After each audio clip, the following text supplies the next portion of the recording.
My first hit with the adversity was when I was 4 years old. My baby sister died, and it put our family into a complete chaos. Well, I believe that gaps provide opportunities for innovation, right? When things are not working optimally, which they don't in many systems, it provides an opportunity. And that's what we try to do. We try to bridge those gaps for people. When I was a young child, my brother was an IV heroin user. He was 6 years my senior. So I was subjected to many things that probably young children would be sheltered from at a very young age.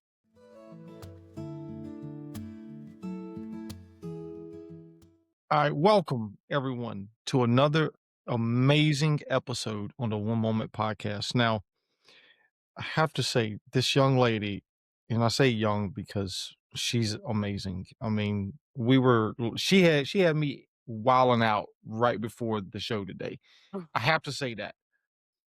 That's how amazing she is. And this is going to be one of the best episodes we've done in a hot minute.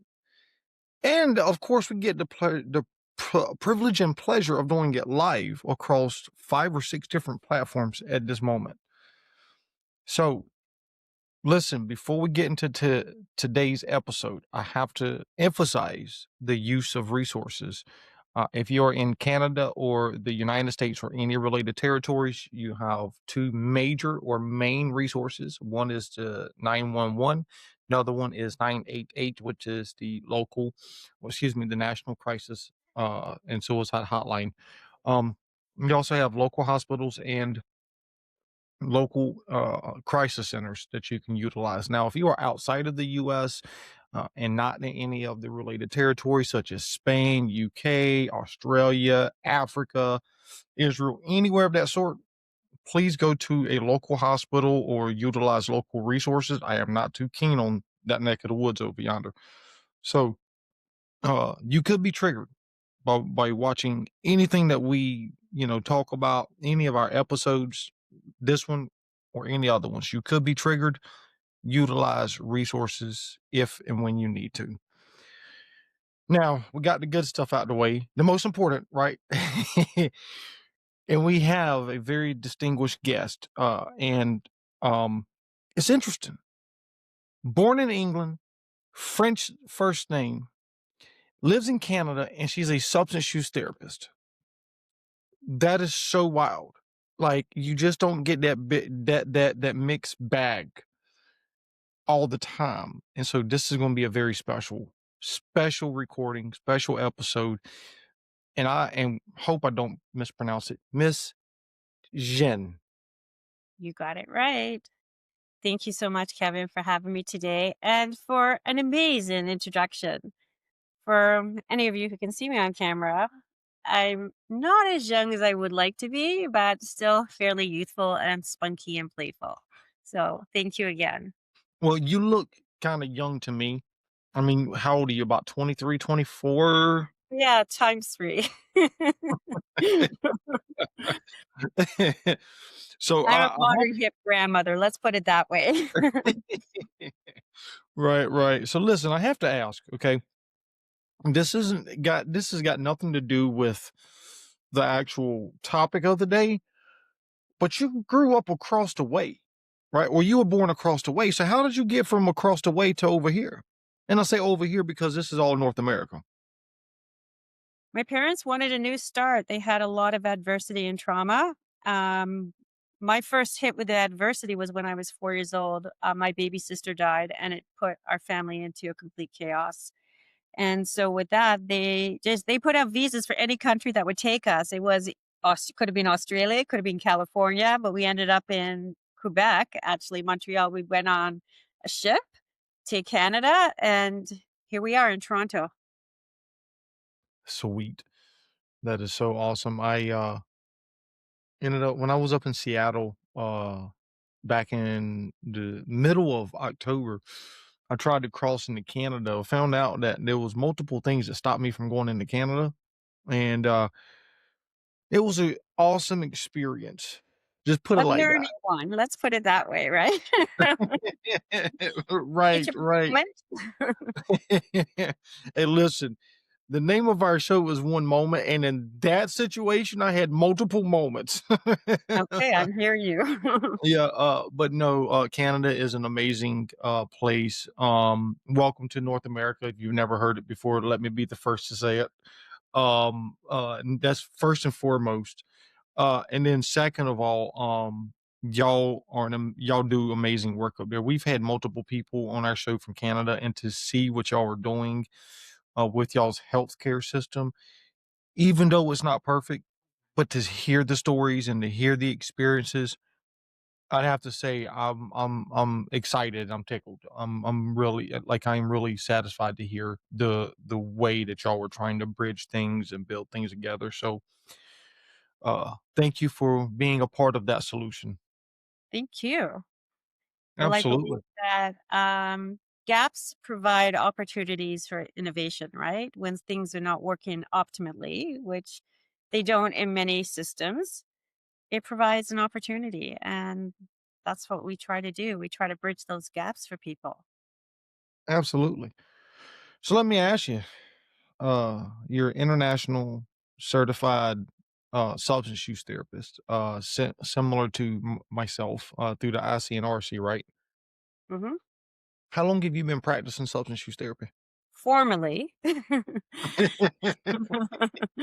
formerly 15 years. I've lived it all my life. When I was a young child, my brother was an IV heroin user. He was 6 years my senior, so I was subjected to many things that probably young children would be sheltered from at a very young age. So, yeah, I think it is my second career.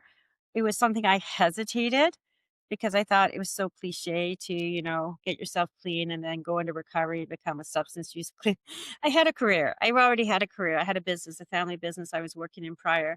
But something kept calling me, and it also was the intrigue in the learning. So I went and I thought I'd learn a little bit more and see what happens. And here we are, 15 years later. So it chose me. I always say I never chose it. It chose me.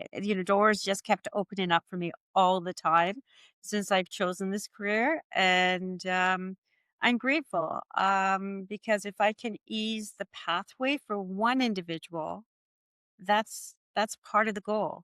If we can ease the pathway, their suffering can be less, or we can expedite their recovery, then we've done well. And please God, it should be more than one individual. It should be many, many ones. You're not wrong on that one. I have to admit, you know, I, I think I can identify with you because there for a long time. I mean, even when we were in high school, like ninth grade, 10th grade, whatever, and the school counselor would come around with, I don't know how they did it back when you were going to school. And no, I'm not trying to say you're old by any means. Okay. My experience was when I was in high school, they would pass out these career counselor stuff type of cards or whatever. You pick what you wanted Mhm. you know, and so I've always been intrigued by the field of psychology. Now, I didn't know that then, but I know now as I look back, I feel like I had that calling to go into human services anyways. And when I had a life changing situation happen, next month will be 13 years. 13 going on 14 years. Um, I met a guy who told me my story, and it wasn't a psychiatrist, it wasn't family, like, it was none of that, and I walked in and I saw this guy, and I'm like, "Dude, like, man, I did that too."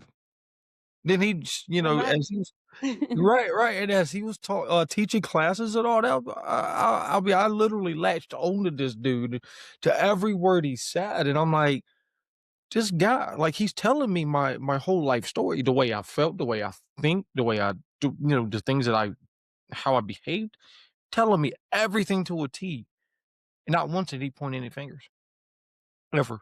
And that's when it clicked. I said, "This is I know what I want to do, and this is the path I need to follow." And it took me a little bit, but I set up to do that, and that's how I ended up in the field. Like, I knew, right? Like, I think the light bulb had come on at that moment. I don't know. Beautiful. Mhm. And sometimes it is like that. We see ourselves in someone else, right?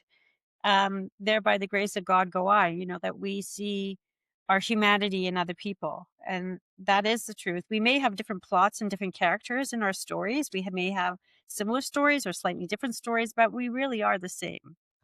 And the more we acknowledge that, the easier it would be. It's just that some of us, not all of us, but some of us prance around with our ego and our insecurities and veneer over our face as to really hide the parts of ourselves which are really the most vulnerable and the most beautiful parts of ourselves. They need to be given the light, and we're not doing that. We're hiding them in the dark. No, 100%. 'Cause I could not agree more. So what do you feel like, you know, because I feel like on both sides are out here, us who work in the field and then also people who are struggling with, trying to seek help. I feel like both sides are out here are hiding in the dark or just, there's this huge significant gap, and regardless of what theory we try to apply, like I feel like this gap is so huge, right? And I feel like in certain respects we've made the gap worse, from discussing from 12 plus years ago. We're trying to classify the brain disease model of addiction, and we're trying to do this, we're trying to do that. We've made this huge substance use crisis. My question to you is what do you feel like needs to be done to get us out of the darkness into the light, or going to that way? And I ask because I mean, you have your own company and you've been doing this for a lot longer than I have. You've got a lot of experience in the field, much more than I. And I say that humbly and respectfully. Well, there's a lot. Let's start there. I think the number one thing that we need to do, and I don't mean it as a word, like there's so many issues, and I'm going to touch on them briefly, what I think needs to change. We need to stop re-traumatizing traumatized people. And we do that through stigma. And that is the number one barrier why someone will not seek help. I remember when I came into recovery in 1993, I was in my 30s. I was a young girl, and my life looked picture perfect on the outside, but really inside it was in shambles. Like I really wanted to off myself even after 7 years of sobriety. But what happens is I felt like I had been given a death sentence. I disclosed my history of trauma. Nobody wanted to deal with that. It was only about the substances back in there. Nobody knew what trauma was in the 90s. Let's be honest, not until really 10 years ago. Nobody understood what somatics was. Nobody understood what trauma was. But I think one of the things that we're missing is it is embedded systemically, stigma into the system. So I've been in hospitals with clients where I've seen people be treated really poorly, like criminals, because they have a drug issue or they have an alcohol issue. And there is no reason for people in front lines to be trained to behave like that. So they need to be trained. All frontline professionals need to be trained in mental health, addiction, and trauma, number one. We also have, so stigma is the number one issue, but what is the antidote to that? It's compassionate care. Why wouldn't you champion someone's recovery and help them if they're struggling? They already hate themselves enough. We don't need more people hating on these people. Like, to me, it's mind-boggling, like why they just can't be compassionate, because people are so ignorant that they think if intellectually, if someone's doing something they shouldn't be doing, they should know better. Like, really? Like, of course they don't know. They know, but they can't help themselves because their brain isn't working optimally. Neither is their nervous system, neither is their body. So, of course, people are suffering. And if family members or peers or systems expect people to just do better when they know better, like, okay, you have a substance issue, just stop it and just get on with your life without any skills or tools or, nervous system regulation, or giving it some time for post acute withdrawal symptoms to settle and see where their baseline and their moods are and everything and what they're struggling with, and heal from their adversity, because most of these people have attachment disorders, they have adverse childhood experiences, a multitude of issues, and we're just expecting them to get on with it. So that's the number one issue. I don't know if you want to comment. I can still go on and on and on, but I think there's a lot there just in that statement alone. No, I think you're right. I was just talking about this the other day, with another guest on, and I think it's, you know, I have to say you're right. I think it goes back to training. We had Michelle, and I can never pronounce her name right, but it's Charbonnier, Hmm. something of that sort. Amazing young lady, and she's a dear friend of mine. And if I pronounce your name wrong, I apologize because I know she's going to be watching this later. Well, she works out of Let's St. just Louis. down to Michelle. That way, Yeah, yeah, yeah, no. right. She is mental health substance use therapist and all that. She works out of St. Louis, Missouri, and she was sharing her experience that they have quite often there. People will overdose on fentanyl or heroin, drive to their facility, get Narcaned by staff there, and staff will encourage them to go to the hospital because they're not a hospital, they're just an outpatient facility that does harm reduction. And the patients will tell her all the time, or tell her and the staff all the time, I don't want to go to the hospital. They don't treat me like I'm valued. They discriminate toward me. Treat them like And humans. They're not come treated again? like humans. I've seen it firsthand as someone 100%, advocating for clients. 100%. It's mind-boggling. So that's a big, big part of this. Um, and then I beg your pardon. Sorry, you were saying something, and then I can carry on. No, you were good. You were good. Okay, then. So now that you got this is a very heated subject for me because to me it seems so simple. So training on front lines of all, whether it's educational system, it's political, I mean correctional justice system, whether it's a healthcare system, whether it's corrections, police enforcement, they need to know how to do that because very often they escalate it rather than de-escalate whatever situation is going on. So that's number one. Stigma without saying, if mental health is health, then why are we not treating it like that? It's just mind-boggling. Like, I understand there's a nuance in mental health that doesn't exist in prescriptive physical health. Like, we know how to fix broken bones, we know what to do with heart conditions, all of that. But we're not asking enough questions. When somebody presents even in Emerge with like pounding panic attack issue, which turns out to be a panic attack, but they think they're having a heart attack. What else? Are they asking the right questions? Are they asking, do they drink every night? Is there safety issues at home? Is there intimate partner violence? Maybe they're not drilling down enough to find out they just lost their job. Like any of these things could be causing someone to present in a way that they think they're having a heart attack and it happens to be a panic attack. I'm using that as one example out of many. It could be many different things I'm talking about here. But I think, professionals, practitioners of all kinds need to be asking better questions because we are a whole body organism, not separate organisms, and we're still treating mind and body separate. And that's another big issue, which is why we do integrated holistic healthcare because the mind influences the body and the body influences the mind. So your psychology is your physiology and your physiology is your psychology. It's really that simple. But we're not treating our bodies like that. We have a disease-based model or a symptom-based model that when you come to the hospital, you need medical care. We're going to fix what's presenting and we're in unrelation to anything else that's going on in that person's life or body. To me, that's no wonder US in particular spends the most on gross domestic product on healthcare and they have the worst outcomes. It doesn't make sense to me. Period.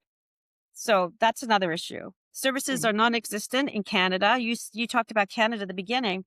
The reason I exist is because there's not a better system in Canada. It's very narrow. They're non-existent, non-timely. Um, Very outdated models, like newer evidence-based methodologies and research takes decades to become mainstream here. I don't know what it is with anything. There's a resistance, whether it's pharmaceutical, defending medical. I don't know. You could say it's that theory, or maybe it's nothing related to that, but there's a resistance to incorporate newer models. And if you're getting great outcomes, who cares? But you're not.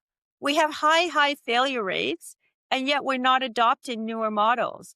So, someone like myself comes along and thinks, okay, well, I didn't get what I needed. The reason I am so passionate about this is because in 1993, I had been sexually abused by a family member, and it was my brother, not my father, for over 6 years. And they're telling me I have a drug problem. I did. I used substances, but that wasn't my issue. My issue was I had no coping skills and I needed to be healed from chronic PTSD, which ended up being at least 3, 4 decades before I finally managed to find the way through for myself later, as it became more evolved. So, and I was fortunate enough, tell you a funny story how I got into somatics and nervous system regulation was I have been fortunate enough to be taught by some amazing elders, like some psychiatrists, some psychologists who were in their 70s and beyond at the time. And they were like the pioneers in this work in different ways in their contribution to the field of psychology or addiction or whatever it is that we speak. And I remember going to, I was working for a clinic in Toronto called Helix Healthcare at the time, and they were a very progressive clinic, an intensive outpatient clinic in Toronto. And I remember going to this program, they were inviting some psychotherapists to do some training because they were bringing in these elders from California, Santa Barbara, where all the innovation happens. And interestingly enough, I signed up for this training. I knew I didn't want to do this, but I knew I needed it more than anything. And what it was we used to process emotionally our vulnerability, bring an issue forward about whatever was going on for us. And we used to process in a group of like 2 dozen people sitting around watching us, like screaming, punching pillows, crying, whatever it was that came out in those moments, right? And it felt like in the beginning, you literally were standing there naked in front of everybody. It was raw and vulnerable. But I knew it was the very thing that I needed because I was always, for the most part, I could outperform with my mind, but I disconnected from the neck up. So I needed to get back out of my head and into my body. And so that's what sort of prompted me to go down that route into more of holistic healthcare, somatics, um, and really look at trauma informed care because I felt like we were doing such a poor job. And there was no solution given to me. That was another thing that prompted my work. Nobody came to me and said to me, you know what? I think you should be medicated. Not to say that I would agree with any of the things they did, but or that you need an assessment here, or maybe this would be helpful. No, all I got was do 12 steps and your life will be amazing afterwards. So I clung to 12 steps because I had no other solution.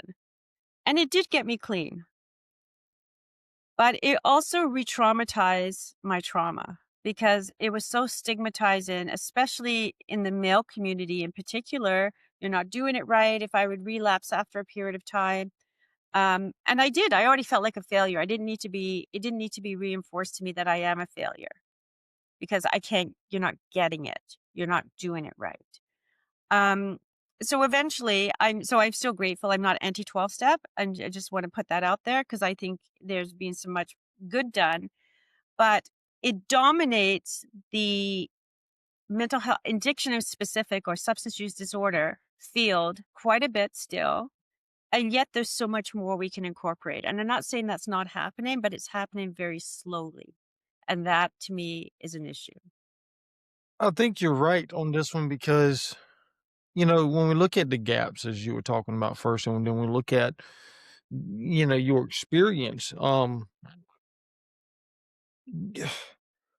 am the loudest person in the room who is dead set this thing being not a substance, not a brain disease at all. Right.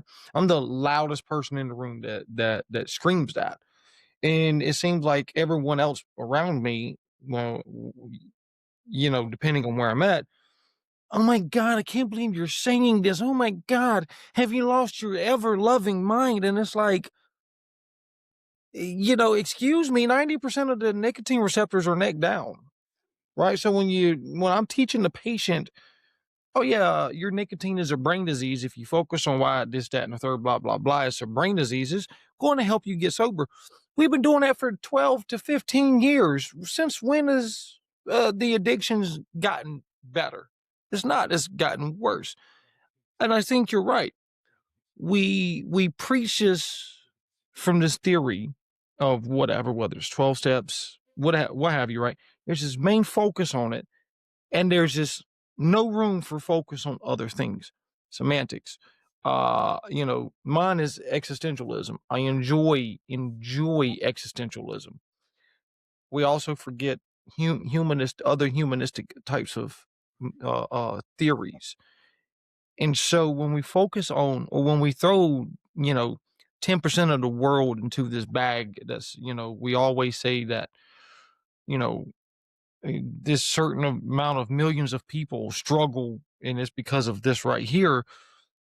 Are we letting them choose?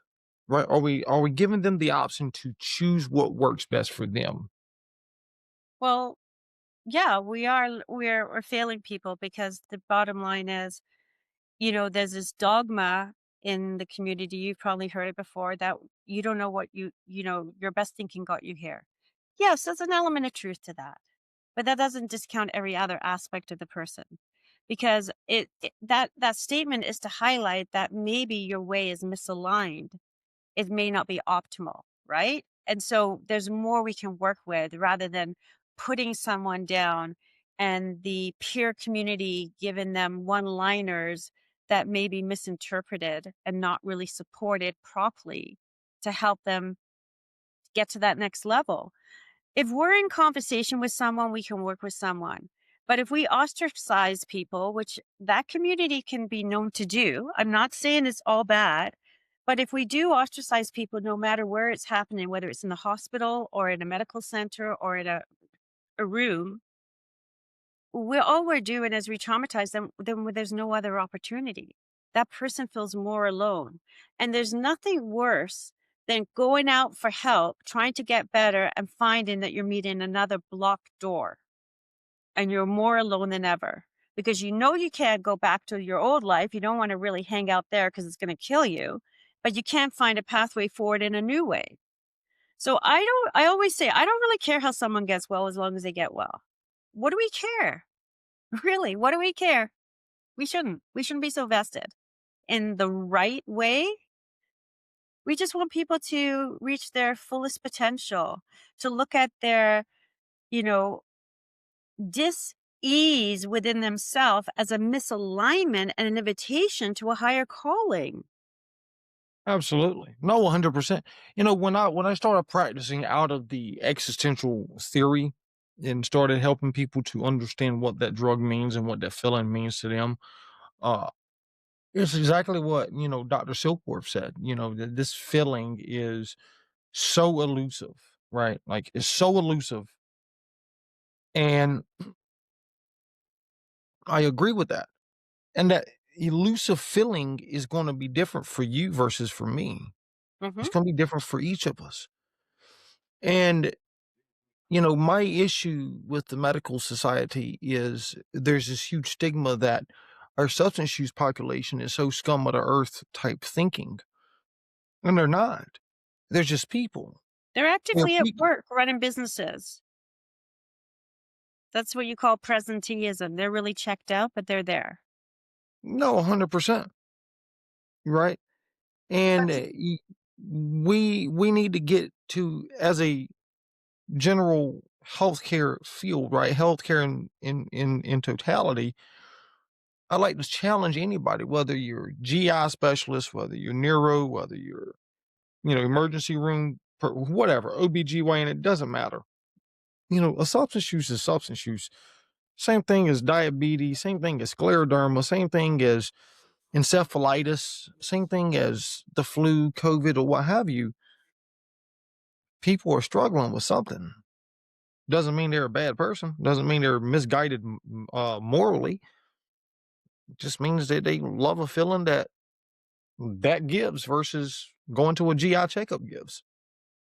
you know? And so that's my challenge is to start treating people as people and not just, "Oh, well, you're just a scum of the earth" type of person. That is my challenge to anybody watching or listening to this because I am bothered by that. I see it all the time. Well, it comes back to the education component. Like a lot of well, not psychiatrists, they would be different, but a lot of, let's say, psychotherapists, for example, or even psychologists, they have a PhD. They're not trained in addiction. It's a specialty, but what are they given? Maybe 13 hours, or a medical doctor's given 13 hours of addiction training. Like it's pervasive. It's everywhere. And it's only going to increase because there's a lot of behavioral health addictions, especially to technology included, gambling included. Gambling's rampant. In fact, Ontario has just trained and certified a whole bunch of addiction counselors, myself included, because they have such a demand, and in the US, not just Canada, for behavioral health, gaming, and gambling disorders that they needed to get people in before they lose everything in their life, not just their health, their finances, their family, everything. So I think the question is, why aren't we training people to understand and destigmatize a very chronic condition that is really pervasive everywhere? And it doesn't dictate social economic background. It doesn't dictate culturally. It's everywhere. Everybody is vulnerable to it. And until we get that, I think you're going to see pockets of people doing it well and people of doing it not so well. And it really becomes the luck. And it shouldn't be by chance that people get well. This is exactly why the Recovery Concierge exists. It's not for chance that some people get it or some people don't get it. It's because there needs to be a clear pathway for people that's as unique as they are. And if professionals don't know how to find a pathway, how do we expect family members in distress? It I think it's mind-boggling. That seems to be my word of the day today. But there's a lot that's not right about this world, right? Let's be honest.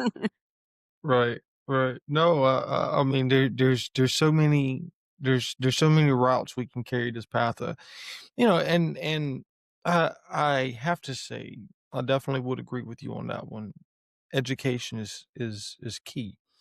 There's been so many times where, I can talk to a family member and I give them information and they'll literally tell me, "Oh my gosh, nobody's ever said this before." And I'm like, "You've been dealing with the healthcare system for 20 years and nobody's ever said this to you?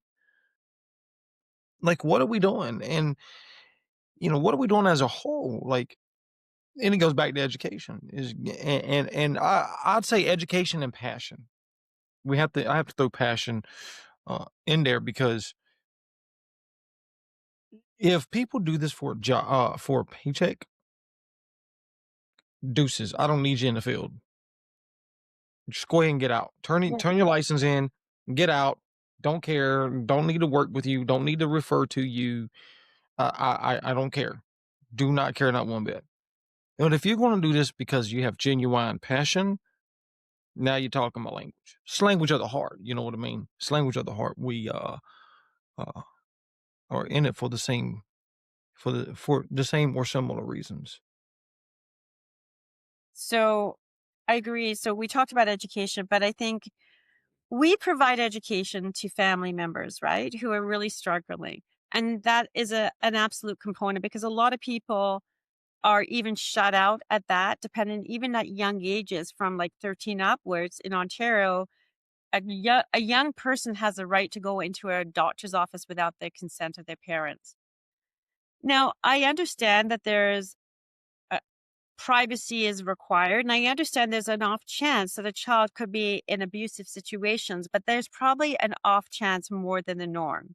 Most 13-year-olds, for example, are supportive financially on their parents. So parents are put at a disadvantage to even help support their child, if we're talking youth in particular. And they may not be getting the education they need until someone like yourself or me comes along.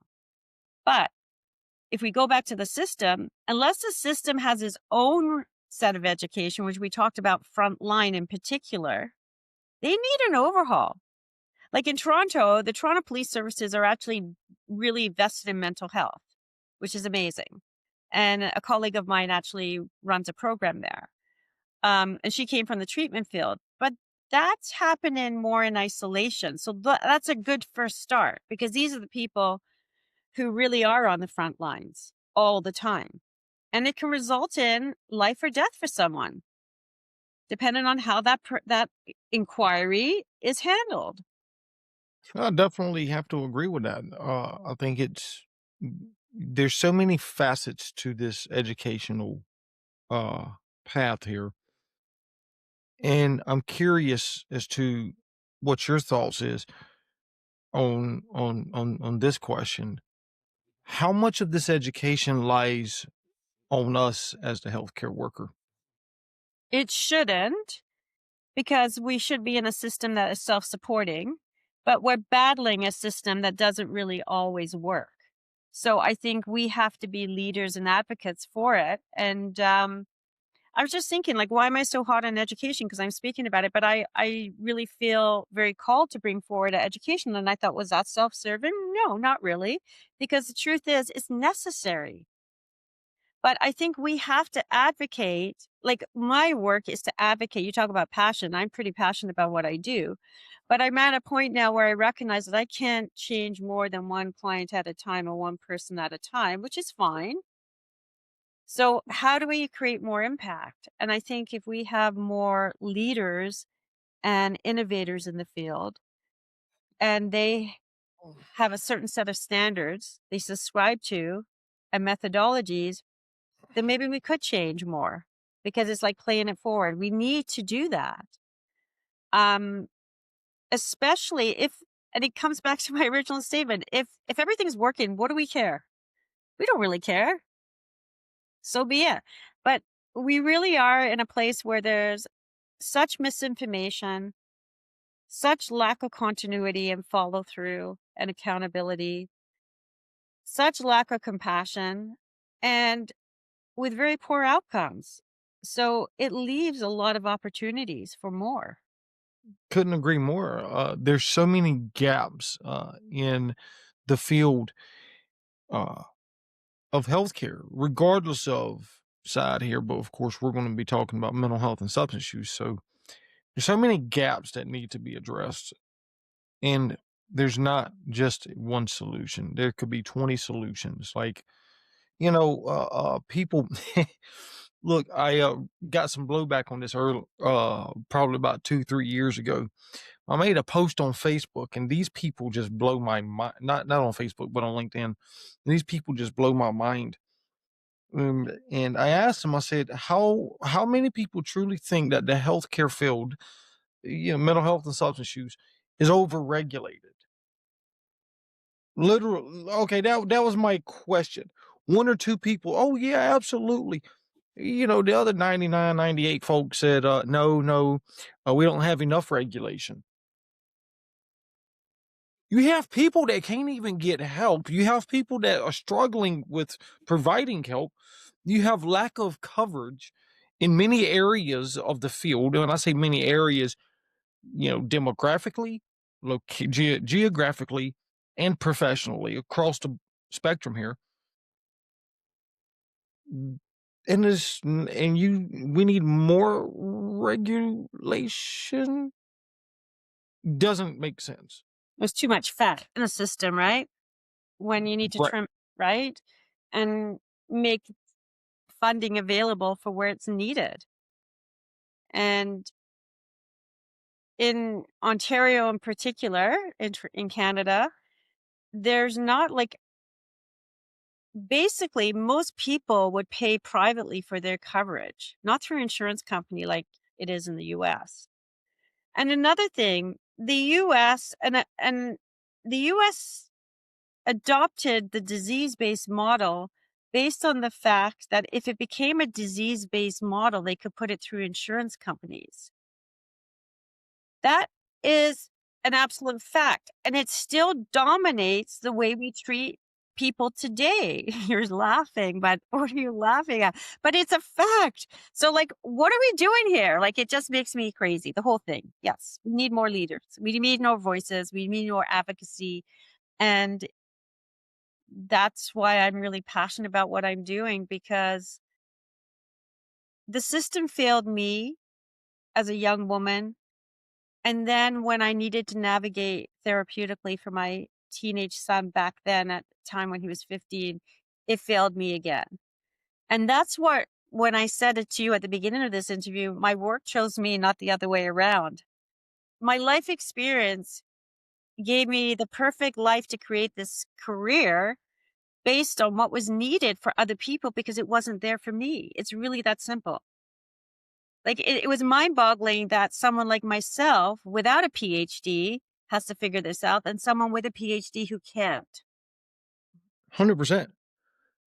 And look, I was laughing because, okay, yeah, I get the fact that, somebody said that addiction has to be a brain disease just so they can bill insurance because it's a medical diagnosis, right? The problem that we have, right? And this is the issue. And everybody is, I'm the crazy one until we get to talking about this professionally, right?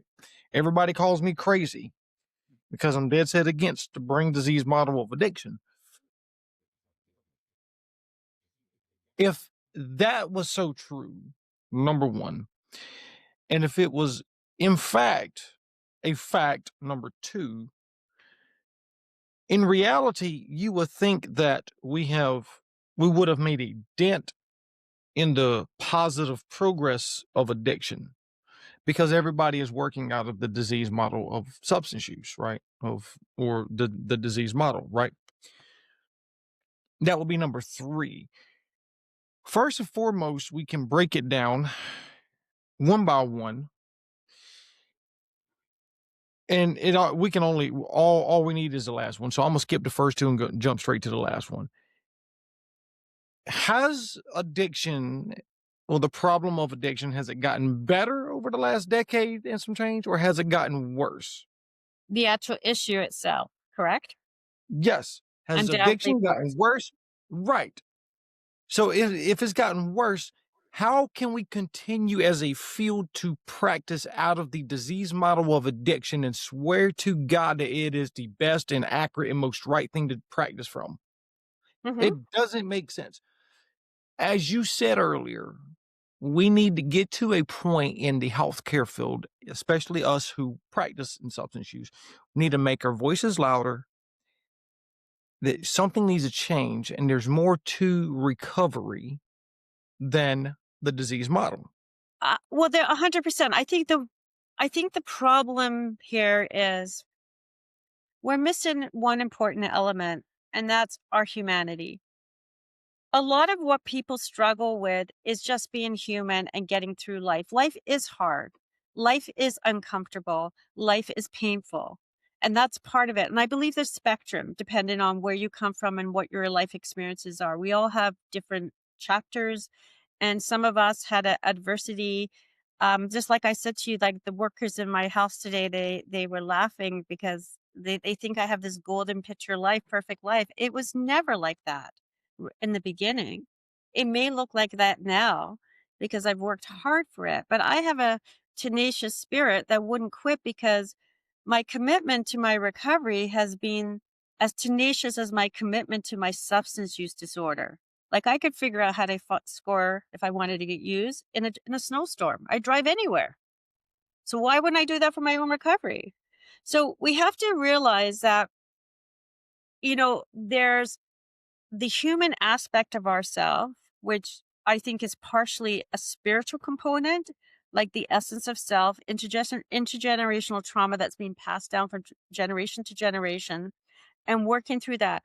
Like, it's not all bad. Like, what are the elements I want to keep? What are the elements that don't serve me anymore? What are some of the adaptions that I've grown out of? Like people pleasing, caretaking, overachieving, right? Like, when can I stop? Is it safe to stop? For me, I've been a runner all my life, achieving, achieving, achieving, because I couldn't. stand myself. I looked at myself. I couldn't even look at myself in the mirror as a young woman. I hated what I saw. So I want to get people to the place where they could actually fall in love with themselves again. Can you imagine if we had a world that wasn't divided by hatred and perfectionism and all the things and just like could just be and stop doing and just be kind and compassionate and loving? And it's like recovery is a take two. It's an opportunity to get the best life ever because most illnesses, you're going to get a worse life. So I do think that we need to incorporate the human spirit into any growth model, whether it's stoicism, whether it's peak performance, whether it's recovery.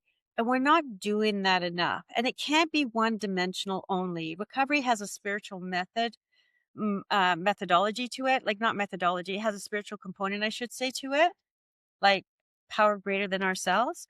However, it's not the placebo and it's not a single base model.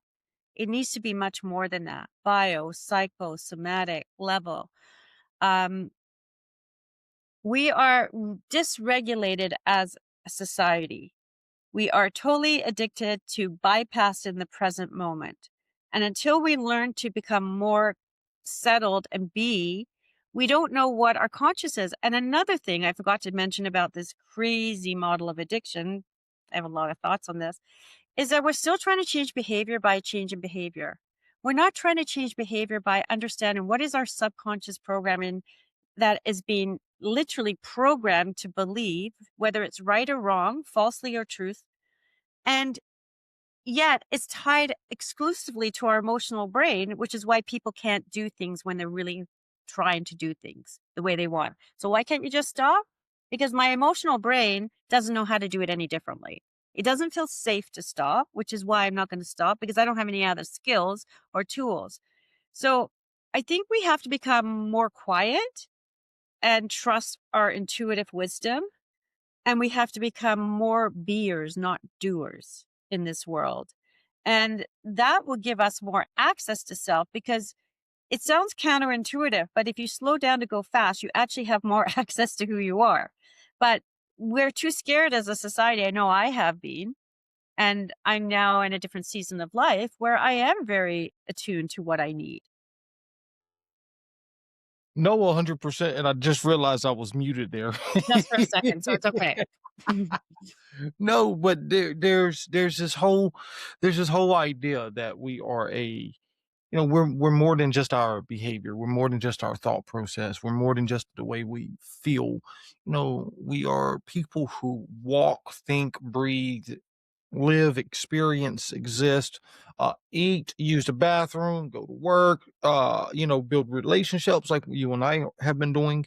Um, we're people who go to school, who like to thrive, who like to live, who um, try to innovate, try to flip tables, try to the whole nine, right? Like, we're people who, maybe you're into procreation business. I don't know, you know, but we're people who do all sorts of things. We're more than just a theory.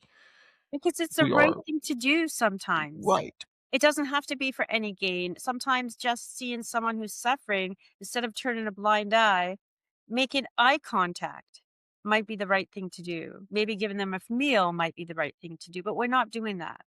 We're self-indulgent, typically No, speaking. 100%. I could not agree more. You are speaking my language. I've been screaming this since January 2019 when I stepped foot in the door. And I've had people look at me like I was insane and crazy, like, "Oh my god, you're Yes, just I get nuts." it. And I'm Well, like, I've been that person on my side. I feel "Oh, like I've walked an alternate path because why uh, can't you just dumb it down and be like everybody else, right? But it sometimes maybe we're not like everybody else because we're not meant to be like everybody else. And I finally accepted that. But I think for a long time, I wanted to belong somewhere. So we kind of trade, we sell our, I always say we trade our authenticity for attachment. In other words, I want to be in this community. So being in this community, I'll give up what I think about my truth. And I did that or for a with the long time too, and that didn't work either. right. That's because we are selling ourselves for You're something selling that's your not soul out, real. yeah. Right, right. You know, I was in a conversation with a guy who was like, at that time, he must have been like sober for like 35 years. Great dude. I'm not going to mention his name up here out of respect to him. God rest his soul. Okay. But I remember talking to him and it slapped me in the face now. It slapped me in the face like real, real hard. I feel it. But I remember talking to him. I'm like, well, such a, hey dude, well, how come you can't do this? Or how come you can't say this or whatever? He was like, Kev, I need to think about it for a day or two, maybe even a week. And I'm like, freaking simple. It's just do it. Like it's not that hard of a decision to make. And he said, Kev, what is right for you might not be right for me, and what's right for me might not be right for you. And I'm like, ooh. And Mhm. so as you were just saying, I had, told you it was slapping me in the face.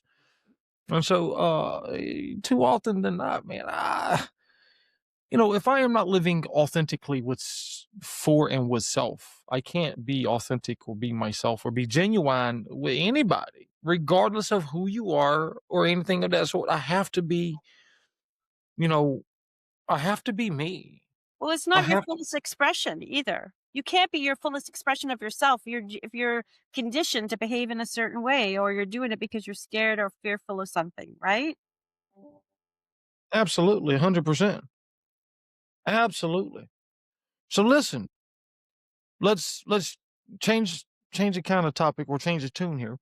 All right. I want to get more into you because I think we've got enough. I think we cleared a lot of, you know, You killed the realm. system.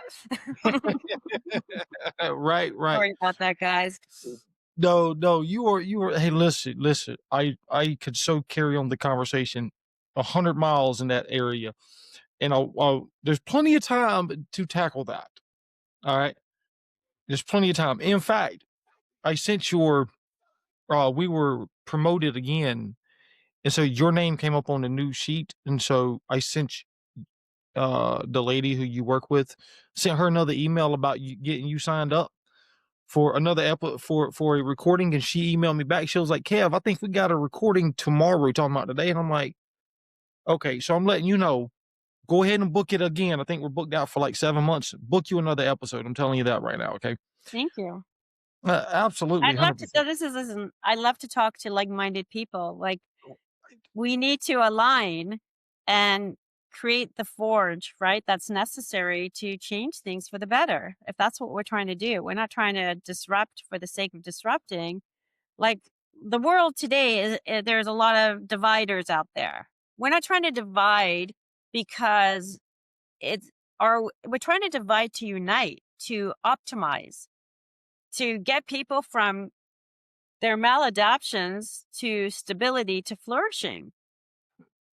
Everybody has one precious life. Let's make it the best. Why wouldn't you? 100%. I mean, you're right. I'm not avid speaker against the brain disease model of addiction just to be, a divider. No, no, no, no, no, no, no, But I think that's what people think. That's why I brought it up, Kevin. I think no, people no, 100%. when you're a Oh, disruptor, like, oh yeah, this one way, because I think people hang on so tight to what they believe in, whether it's 12 step, whether it's smart, whether it's whatever their belief is. It's very generic.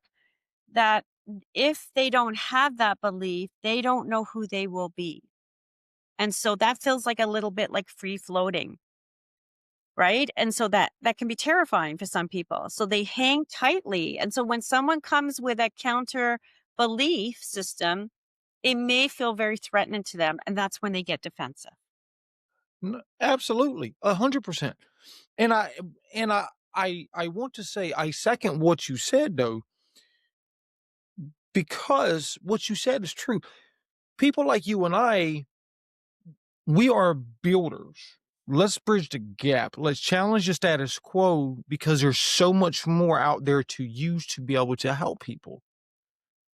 Like, I have literally worked with people of the minority status, and I don't know if NAACP is huge in Canada, or maybe it is, maybe it's not. I'm not too familiar with, I'm sure the you know. language is specific, but anyway. Okay, so very similar. So I have worked with people in recovery, and I've said, well, listen, how about this? Since we're reducing here, let's get you more active here in your social life, right? Like, join a local NAACP chapter, get active in the community. No? And it worked for them for a little while. They were able to get active and they reduced their use of illicit substances. That's a part of recovery, right? Like, that's huge because they went from using daily to using once a week. They were active, right? And there's more than just the 12 steps, said respectfully. There's more than just other forms of, there's a whole world out there. Yeah, If psychedelic we therapy, maintenance, addiction, like drugs, MAP programs, like it's a new frontier. Right. There's so many more so there's so many resources out there that recovery can be anything we want it to be. It can be anything we make it. Correct. Absolutely. So, wow. I love it. Oh my gosh, I love it. So, I want to get into more of some of what you do personally. Is that okay with you? Absolutely. Because Yeah. there, because there's so many things I can keep going down that line and that path with you in a whole new degree. Okay, so you are, and I'm gonna read this out here. Okay, you are the founder and CEO of the Recovery Concierge. I Concierge. apologize. Thank Yeah. you, Concierge, a premier service for mental health, addiction recovery, trauma healing, and peak performance. Um, so tell us about that. How, what made you go into that? And what all do you do? Things like that. Okay. So the Recovery Concierge was innovated out of what wasn't here in Canada. So when my 15-year-old son back then in 2003, 5 came to me, the school, he had suicide ideation for a period of time. And the school came and said, you need to pick up your son. And when I picked him up, I remember saying to him at the time, I go, what's up? Listening to him. We're sitting in the car parked. And he says, Mom, I know I should be happy about my life. I have a great family. I have a lot of, he didn't say the word privilege, but he was going to a private school. He had a lot of opportunities in his life. He says, but I feel like I want to die. I said, can I take you to the doctor? And he said, yes. I knew we were in trouble right there and then because it was everything that we had tried to do over a period of 15 months prior wasn't working. He'd gone to therapists, he'd gone to this, whatever. So I knew he knew he struggled with anxiety and mood, but not to the degree that the school is telling me, come pick up your son. So we go to the doctor, they send us to the hospital. Go to the hospital, we sit in emerge, we go to emerge. He's saying he wants to kill himself, and they discharge him immediately with a follow-up to a therapist 2, 3 days later. So now it's our job to protect him from helping ourselves with no resources. Like 2, 3 days later, maybe sometime later that week could have been okay, may not have been okay. So I started doing some underground work, like what is going on here? Like where can I get the support we need? We've tried different things. I actually found back then what used to call therapeutic with their education consultants in the US who had like a boutique service of helping families figure out the next steps with their teens. And it was based on psychological assessments, testing everything and intake. And they also then would then take all that data and information and then find the right fit of a program for him. So my son back then was navigated into a therapeutic program, wilderness program. You may have heard of them in the US. And it was something we did at the time. And it was, we felt like we letting him go was like the worst feeling. I felt like we had to let him go, like he was dying. We had buried him in a sense because we were given him away to the professionals, even though it was painful for him. We literally bought his life. He's absolutely thriving today at 35, 36, but it took a long time. I'm not going to sugarcoat it that that was a placebo. And so from there, I started to recognize that they do family centered care very differently They had resources that didn't exist in the US. So I had a complete indoctrination into the therapeutic landscape in the US because he was in 3 placements over a period of 2.5 years. And our family grew and learned. Um, it wasn't like we did that and everything. So then I decided that there's nothing like this in the US, in Canada rather. So I thought about doing something for adults because I really didn't want to work with teens. And I went to look for a place to volunteer, and I was volunteering. Somebody said, "Go here." And I went to this hospital and I met this brilliant psychiatrist named Dr. Anthony Levitt at Sunnybrook Health Sciences in Toronto. And I literally, it was a God given moment. I was in the right place at the right time, and a whole opportunity, which took me 10 to 12 years, opened up for me. And I became a chair of this program of what we call the Family Advisory Council, lending our intellectual IP to a hospital because this psychiatrist was one of few who really wanted to change the system in Ontario. And from there, I got an indoctrination into foundation and how hospitals work. And we literally built the plane while we were flying it.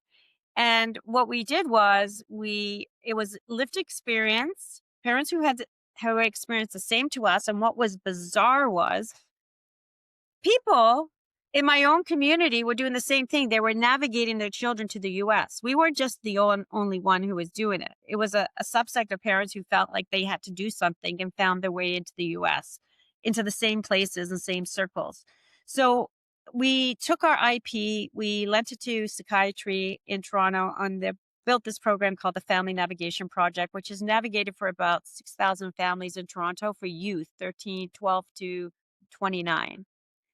And so from there, I did that for 12 years. And I have to say, Dr. Levitt is one of the most brilliant men I've ever known, but the most humble because he wanted to learn from us. He didn't hide behind his degrees of academics. He was chief of brain sciences. You can't get much smarter than that. But he wanted to learn what our experiences were. And we told him where the gaps were. And then we built this program to fix it. So that was a brilliant opportunity. And then from there, after my time there, after about 10, 12 years, I said, you know what? I want to do my own thing. And I wanted to work with adults. So basically, the idea behind the Recovery Concierge is that different people need different tools at different times. And not everybody needs to go to therapeutic treatment or inpatient treatment. Some are outpatient, intensive outpatient. Some just need coaching, depending on their readiness. Some people need sober monitoring. We've done a lot of sober management with breathalyzers for law enforcement when there's childcare access or people are trying to build trust again after they've lost it with their loved ones. And we created different programs. But what I really found was I fell into neuro-linguistic programming, neuroscience, attachment theory, somatics. And I recognized like there's a whole frontier here that's not being touched. And so from there, I kind of built my own programs. I still work with clients one to one, not often. And I built my own programs around how to take people from into their subconscious, reprogram and deprogram them, let them understand their attachment theory or whatever, and then move them through to obviously flourishing. And that is really what I want to share with the treatment community and addiction professionals and mental health professionals because I don't feel like people it's not that I'm so clever and so brilliant, I'm not. There's a lot of gaps in the system, and people really don't have the right training, especially in substance use disorder in particular, and there's so much more we could be doing. It's not about getting someone sober, it's again getting them to really flourish. It's about emotional sobriety, it's about confronting your humanity, confronting your edges. And really, the invitation to all of that is when you have some sort of adversity in your life, and it could be illness, it could be grief, it could be mental health, it could be substance related, it could be anything that really invites someone to their higher self. And that's really what the Recovery Concierge is all about, in a nutshell. Right, right. Oh, Lord, that is so sad and so amazing at the same time. And I say sad because you had to experience the gaps in order to figure out the solution, right? It was choice and 11 to me for my own recovery as well as my child's. right, and unfortunately, there's gaps in there, but and it's even sadder, when you have to experience almost a life, I ain't gonna say almost, but definitely a life-threatening situation, in order to put together a program, an organization that addresses those gaps. That is an amazing thing that you have done, and I love the fact that you said that y'all were building it as y'all were flying. I love that. I love that phrase. I mean, that was like what we did there early on with the podcast, right? We didn't know what the heck we were doing, and so we did a suicide episode. It was basically talking about just suicide. I mean, we covered it was almost hour and a half And that's an important recording, subject too, as right? not to be dismissed.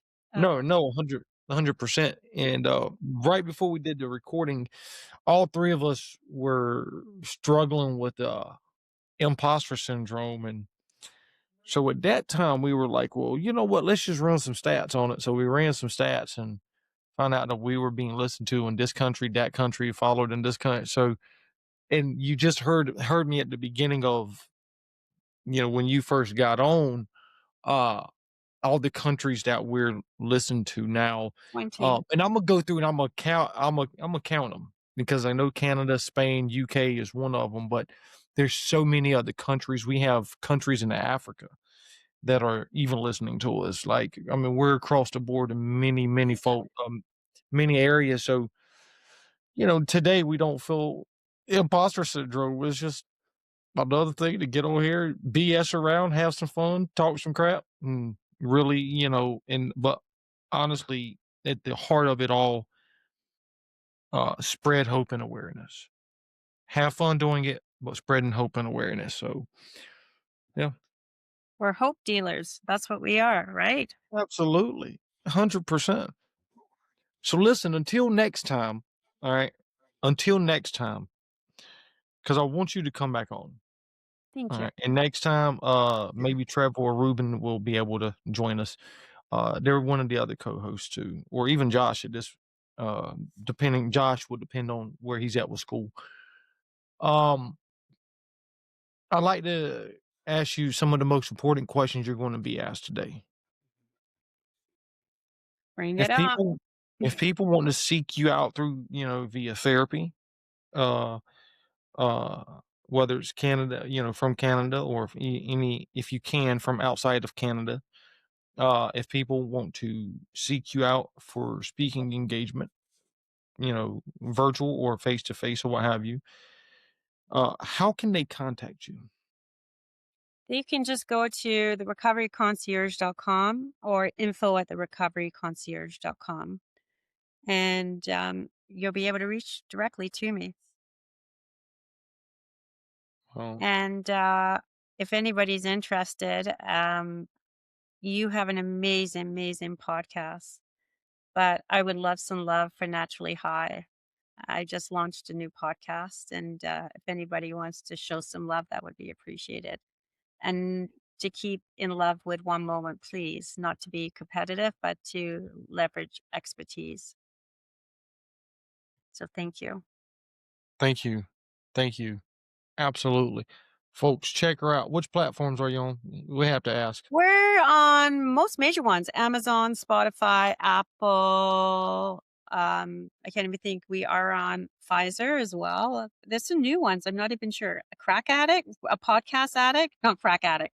I heard addict. I forgot. What is it? Kevin. It's something addict, podcast addict. That's what it is. Yeah. So old mind. See, old programming still. There you go. Oh my god. Look, I can see that one right there. Hey, which, platforms are you on? Oh, Go to crack Crack Addict addict, not crack. Cat. Yeah, go to crackaddict.com. You can find us up there. There's an oxymoron right there, right? You're right. My goodness. Sorry about that. Oh my god, that was a good one. I'm See sorry. what happens when you get old and quirky? Oh, Lord have mer Hey, look, don't feel bad. Somebody asked me if I had pair of scissors on me this was about a year ago. I was on the unit, and my boss lady was standing there. And, I'm like, "No, I don't have a pair of scissors, but, I got a knife and a pair of keys." I'm like, "Oh, crap." And so I caught myself. We're not allowed to have knives, right, on us. Clearly. Slipped my mind for number 1, and I was over speaking. I didn't have a knife on me. My supervisor, by the time I could correct myself, she was like, "Oh my god." And this is stone cold sober, so you can imagine. And I think that's the beauty. I want to sort of kind of end with that. I think so many people think that when they embark on a recovery journey, they think they're losing something of themselves. Maybe there's one aspect that somebody likes that, they can be at ease with other people when they are socializing or whatever. But in reality, you know this, Kevin, you gain so much more access to yourself and you don't lose anything. And if everybody really looked at it that way, it's not a painful, arduous journey. It's actually a very exciting journey because you're rediscovering who you really are as opposed to who you think you are because we've been so damn conditioned from our families of origin, culturally as well, systemically. So I think it's a beautiful invitation to really rediscover who you really are. Absolutely. And that is a beautiful place to end. And I like to say, Miss Jen, Yes. Set that right. thank you. Thank Thank you for you. Mm. being a part of this amazing episode and being a part of this amazing journey.